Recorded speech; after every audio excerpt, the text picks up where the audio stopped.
Okay, so this is unusual, but we are tracking a cold front, a strong one, unusually strong cold front for August that is forecast to come into the lower 48 and bring temps down across the middle and especially the eastern half of the country. Question is, will Houston get any of it?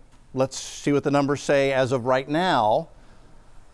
And as of right now, Houston's at 80, Fargo, North Dakota's at 70. Fargo was in the mid 80s today. The whole country, pretty warm day today.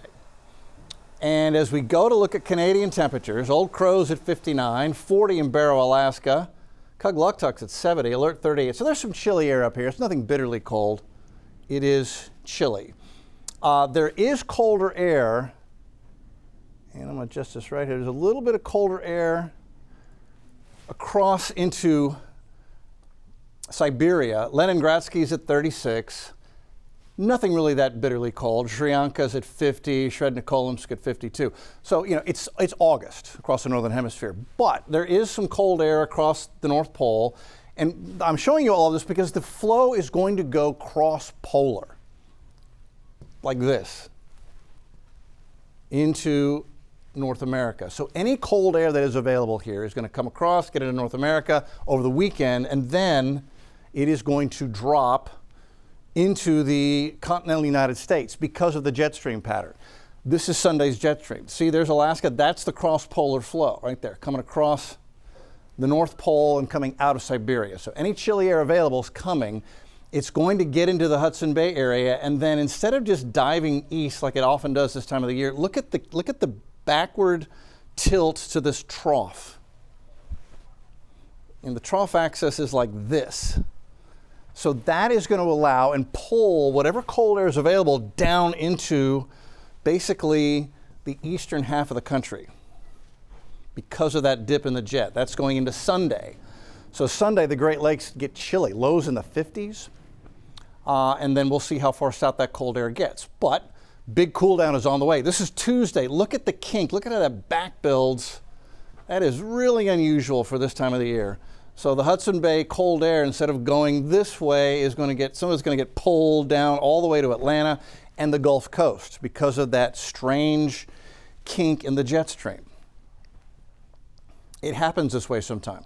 So the coldest air is actually Sunday, Monday of next week. These temperature anomalies from NOAA are from the 28th through September the 1st, so it's further out, but even further out. Apparently there's another shot coming later on because it stays with temps forecast to be well below normal across the central and eastern half of the country. But notice this, keeps southern Texas warm, so we know the front forecast to stall out somewhere in here. The question for Houston is, will it push through Houston and allow us to get a little cooler air, or will it stay north and we get nothing?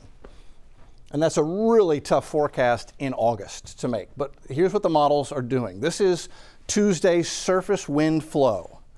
Winds at the surface. Dallas is getting cooled off Monday, Tuesday. They're going to get a northeast breeze. They get lower humidity. We are going to be very jealous of Dallas. I'll show you their temps in a minute. Houston still forecast to be more of a southerly flow off the Gulf, so I don't know if we'll feel much with this. But places like Atlanta, look at the north wind, straight out of the north into Georgia, Alabama, Georgia. They're going to have lows in the low 60s, maybe even upper 50s in Atlanta in August. That is unusual. Okay, so let's look at what the computers say about temperature. Monday, we go to 95. That is right on normal for this time of the year. Dallas goes to 103. Okay, but Oklahoma City with a high of 72, that is unusually cool for August. Nashville 75, Indianapolis 69. They're going to love that.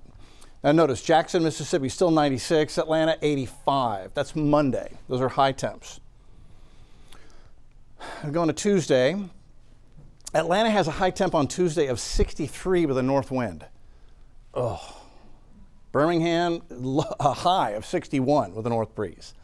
We still have a high of 96, right about normal.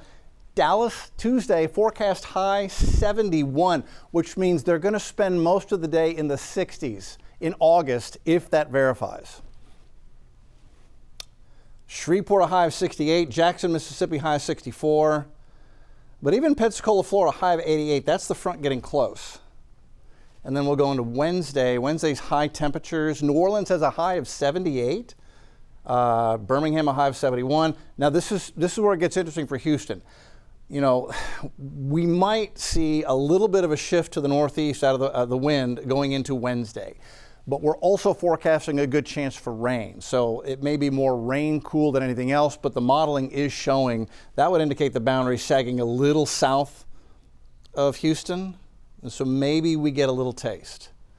But this is going to be a very rare, unusual event for August across the eastern half of the country. We'll continue to monitor it over the weekend and early next week. It should be fun to see how this plays out.